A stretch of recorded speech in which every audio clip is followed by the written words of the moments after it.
महाराष्ट्र के सीएम के नाम का ऐलान हो सकता है।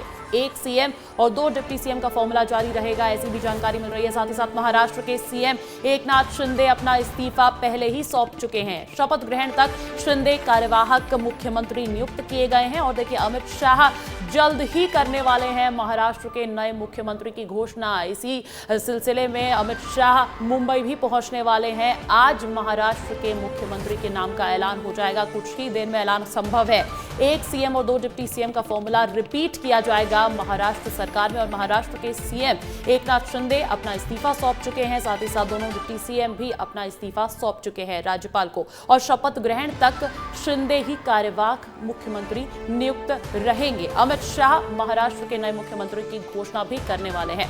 आपको यह भी बताते हैं कि अब तक जो तस्वीरें मिल रही हैं महाराष्ट्र में, जो एक्शन चल रहा है वो क्या क्या है। देखिए, महाराष्ट्र में एक्शन है और लगभग सिलेक्शन आज तय माना जा रहा है। अमित शाह से मुलाकात पहले ही कर चुके हैं देवेंद्र फडणवीस, जो कि दावेदार माने जा रहे हैं मुख्यमंत्री पद के। और देखिए, शिंदे अपना इस्तीफा भी सौंप चुके हैं। हालांकि कार्यवाहक सरकार अभी शिंदे सरकार की रहने वाली है। अब सीएम पद पर रार भी हो रही है। अलग अलग तरीके के बयान एनडीए के अंदर से ही सामने आ रहे हैं, महायुति के अंदर से ही सामने आ रहे हैं। उस पर भी विस्तार से बात करेंगे। वहीं बड़ा सवाल यही बना हुआ है कि कौन बनेगा मुख्यमंत्री। क्या देवेंद्र फडणवीस को इस बार जिम्मेदारी दी जाएगी या फिर एकनाथ शिंदे रिपीट किए जाएंगे। मेरे साथ मेरे सहयोगी राकेश चौधरी जुड़ गए हैं, उनका रुख करना चाहूंगी। राकेश, महाराष्ट्र में फडणवीस बनाम शिंदे, आज गुत्थी सुलझेगी ऐसा लग रहा है आपको? क्या अपडेट्स नई सरकार के गठन पर?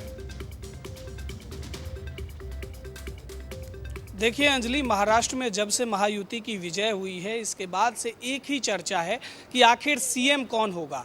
तो लगभग ये तय माना जा रहा है कि देवेंद्र फडणवीस महाराष्ट्र के अगले सीएम होंगे, लेकिन आधिकारिक घोषणा नहीं हुई है। इस बीच अमित शाह आज महाराष्ट्र पहुंचने वाले हैं। वहां 26 से 11 हमले में शहीद जवानों को भी श्रद्धांजलि देंगे। साथ ही साथ जो महायुति के सहयोगी दल हैं, बीजेपी के साथ अजीत पवार हैं, शिंदे हैं, इन सबसे मुलाकात होगी। और इसके बाद आधिकारिक तौर पर जो देवेंद्र फडणवीस का नाम सामने आ सकता है। लेकिन एक चर्चा और भी है कि बिहार के मॉडल पर ही महाराष्ट्र में शिंदे के नाम को भी आगे बढ़ाया जा सकता है। लेकिन इसे हल करने के लिए बीजेपी ने एक प्लान बनाया है।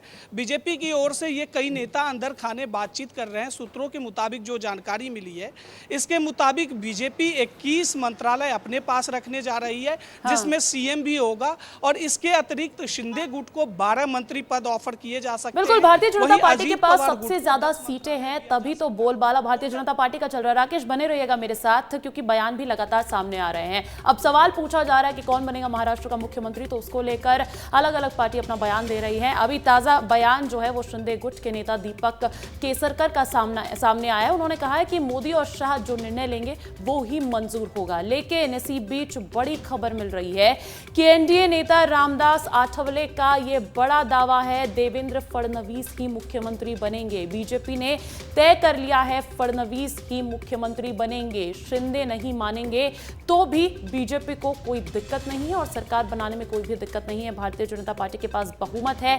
ये बयान सामने आया है। ये देखिए, जो ये बात चल रही है कि आखिर कौन बनेगा सीएम पद पर, जो ये सस्पेंस लगातार बना हुआ है, उसको लेकर ये 2 बयान सुन लीजिए पहले, फिर सियासत पर भी बातचीत करेंगे। बीजेपी के हाईकमांड ने तय किया है कि देवेंद्र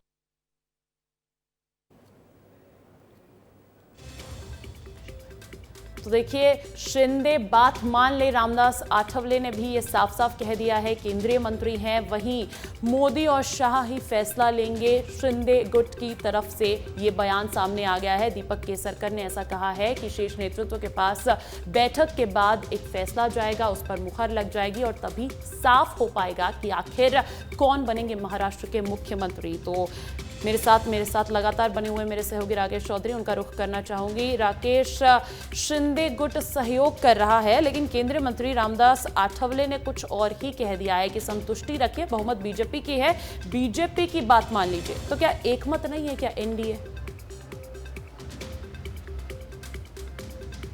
देखिए अंजलि, रामदास अठावले के बयान से आपको दो बातें समझ में आएंगी। अठावले जी एक तरफ ये कह रहे हैं कि बीजेपी ने ये फाइनल कर लिया है कि फडणवीस ही सीएम होंगे, बहुमत का आंकड़ा भी है और दोनों सहयोगी दल बीजेपी के साथ है। लेकिन एक तरफ ये भी कह रहे हैं कि वो शिंदे नाराज हैं। हालांकि शिंदे के ट्विटर हैंडल पर जब स्क्रॉल करेंगी आप तो दिखाई देगा कि शिंदे कह रहे हैं कि बीजेपी और शिवसेना अभी एक साथ है, अजीत पवार भी साथ में है, हमारे बीच किसी भी तरह की अनबन नहीं है। आपसी सामंजस्य से जो पीएम मोदी और अमित शाह जो कहेंगे इसके मुताबिक हम लोग आगे बढ़ेंगे। लेकिन आज महाराष्ट्र का कार्यकाल खत्म हो रहा है। देखिए जल्द से जल्द सरकार का गठन होना है और ऐसे में ये भी चर्चा है कि विपक्षी पार्टी भी अब ये चर्चा करने लगी है कि महाराष्ट्र में राष्ट्रपति शासन भी लग सकता है। तो ये सब तमाम तरह की चर्चाएं तो चल ही रही है। तो ऐसे में ये भी कहा जा रहा है कि 28-29 नवंबर से पहले एकनाथ शिंदे और देवेंद्र फडणवीस के बीच में ये फैसला हो जाना चाहिए कि आखिर महाराष्ट्र का सीएम कौन होगा। लेकिन अठावले जी एक बात और कह रहे हैं कि महायुति में मैं भी साथ में हूं, मेरी पार्टी है और हमने साथ मिलकर चुनाव लड़ा, तो कम से कम एक मंत्री पद मुझे भी मिलना चाहिए। तो ये तरह की बयान जो है, बयानबाजी चल रहा है। लेकिन आज अमित शाह जब महाराष्ट्र पहुंचेंगे तो एकनाथ शिंदे और देवेंद्र फडणवीस के साथ उनकी बैठक होनी है और इस बैठक के बाद नामों का ऐलान हो जाएगा। तो आज शाम तक जो है इस पर कुछ न कुछ सामने आ जाएगा। शाम तक तस्वीर साफ हो जाएगी कि आखिर मुख्यमंत्री कौन बनेगा महाराष्ट्र का। बहुत बहुत शुक्रिया राकेश।